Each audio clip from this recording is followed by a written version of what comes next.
Pessoal, em um dos momentos mais sensíveis da história recente do nosso país, o STF prepara-se já para tomar hoje uma decisão que pode ter repercussões aí muito mais profundas do que se espera na política nacional. O julgamento que pode transformar o ex-presidente Jair Bolsonaro em réu por suposta incitação e participação nas manifestações do dia 8 de janeiro repercutem de forma global e a expectativa em torno da deliberação é alta à medida que o país observa atentamente o desfecho jurídico de um episódio que expôs fragilidades institucionais e dividiu ainda mais a opinião pública. No centro das polêmicas judiciais, o ministro Alexandre de Moraes volta a gerar controvérsia ao se referir de forma dura a um grupo de idosas que esteve presente nas manifestações, classificando-a de maneira considerada desrespeitosa por parte da sociedade e da oposição. As declarações do magistrado intensificam o debate sobre os limites da atuação do judiciário e reforçam comparações com o tratamento dado aos condenados da Operação Lava Jato, cujas penas e processos seguem sendo analisados, anulados, sob diferentes prismas jurídicos e políticos. E, paralelamente, a deputada Carla Zambelli encontra-se sobre um imenso escrutínio, né?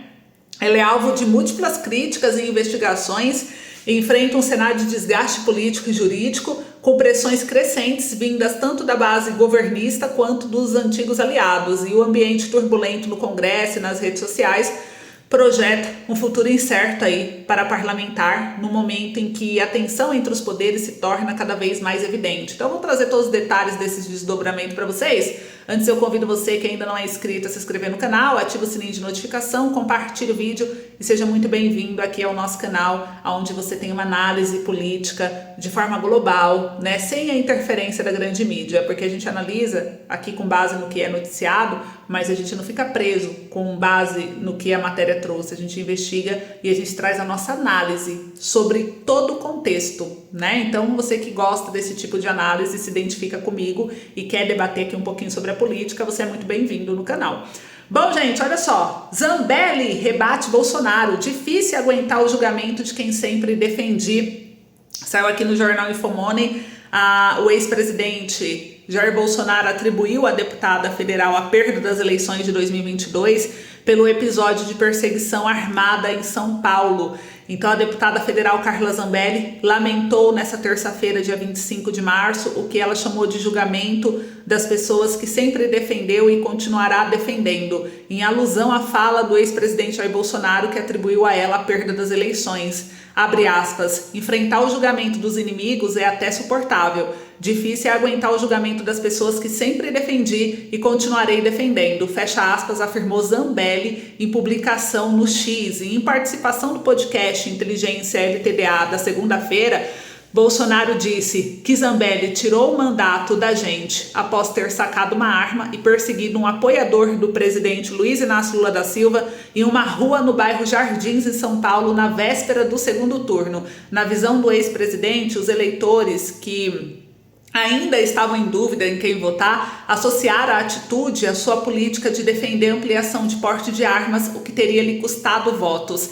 E na terça-feira, o Supremo Tribunal Federal formou maioria já para condenar a deputada federal a 5 anos e 3 meses de prisão pelos crimes de porte ilegal de arma de fogo e constrangimento ilegal. O julgamento realizado no plenário virtual da Corte segue suspenso por um pedido de vista do ministro Nunes Marques, mas já tem 6 votos favoráveis à condenação, o suficiente para consolidar a maioria. Além da pena de prisão, a maioria dos ministros também votou a favor da cassação do mandato da parlamentar, o que ainda dependerá da conclusão do julgamento e da inexistência de novos recursos. Então, gente, analisando um pouquinho sobre esse caso aqui, né? A Carla Zambelli, uma das vozes mais estridentes da direita conservadora no Brasil, ela tornou-se um símbolo de controvérsia após o episódio armado em São Paulo, às vésperas das eleições de 2022, conforme noticiamos aqui. Embora sempre tenha se posicionado como defensora fiel do ex-presidente Jair Bolsonaro e dos valores conservadores, o seu ato impulsivo acabou por manchar não apenas a sua imagem pessoal,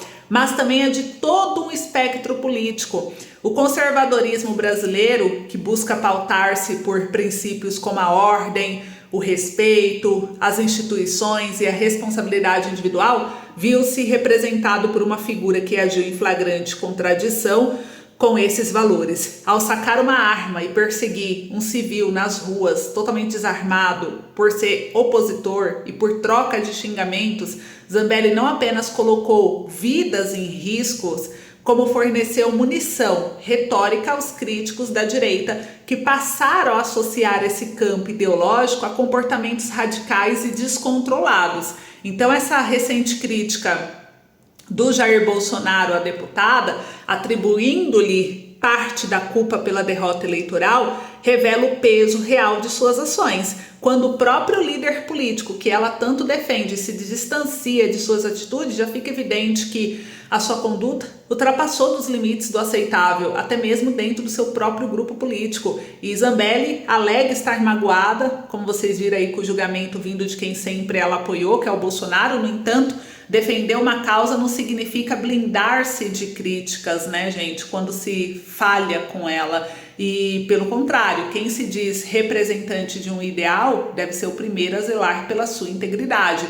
O que Zambelli fez foi, na minha opinião, infelizmente, fornecer aos adversários a imagem caricatorial, vamos dizer assim, não sei se é esse o termo que usa, mas que tanto desejam, né, de uma direita irracional e perigosa. E se a direita conservadora quiser recuperar a sua credibilidade, terá que se afastar de figuras que confundem militância com impulsividade. Não se trata de abandonar aliados, mas de reconhecer que o movimento é maior do que os seus erros individuais. Eu quero saber de vocês a sua opinião, e aqui mostra, né, que o TRE de São Paulo negou o recurso e manteve a cassação do mandato da deputada Carla Zambelli. Foi noticiado aqui pelo jornal G1, a deputada federal foi cassada por uso indevido dos meios de comunicação e abuso de poder político sobre o processo eleitoral de 2022. A decisão também manteve a inelegibilidade por 8 anos, gente. Então tá aqui a Paola Patriarca do G1 de São Paulo noticiou aqui há 16 horas atrás, o TRE de São Paulo negou o recurso e manteve então a cassação do mandato da deputada Carla Zambelli. Comenta aí a sua opinião. Enquanto você comenta, outro caso polêmico, né? STF decide hoje se Bolsonaro e aliados viram réus pela trama golpista, gente. Acusados em julgamento fazem parte do chamado núcleo crucial. Então, saiu aqui, dia 26 de março de 2025, a primeira turma do Supremo Tribunal Federal vai decidir nessa quarta-feira, dia 26, se o ex-presidente Jair Bolsonaro e mais 7 acusados de trama golpista se tornarão réus.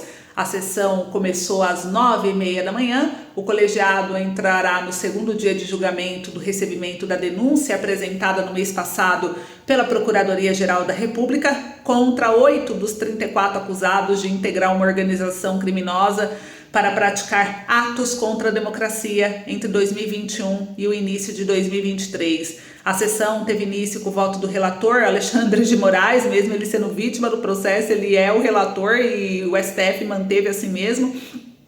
E se a maioria dos magistrados votar pela aceitação da denúncia, Bolsonaro e mais 7 acusados passarão à condição de réus. Esse não é o julgamento de condenar ele à prisão, esse daqui é só se ele vai ser réu para responder a uma ação penal que se iniciará pelo STF pelos crimes de organização criminosa, tá? Tentativa de abolição violenta no Estado Democrático de Direito, golpe de Estado, dano qualificado por violência e grave ameaça e deterioração de patrimônio tombado.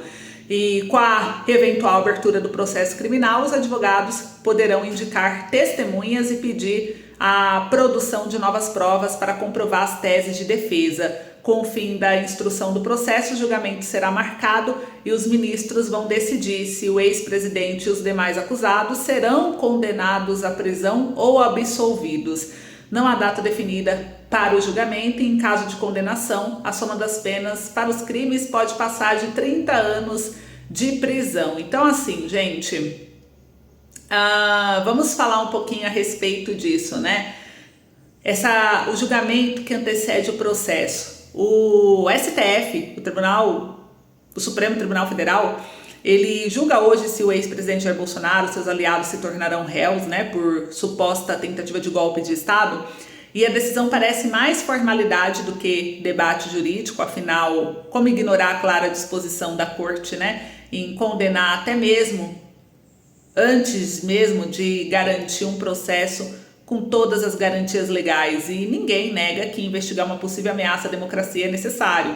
Mas, no entanto, o que preocupa é o tom da atuação do STF, mais próximo de uma cruzada ideológica do que de um julgamento técnico. E a imparcialidade, pilar fundamental da justiça, parece cada vez mais um detalhe ignorado quando o assunto é bolsonarismo ou qualquer figura da oposição do governo atual.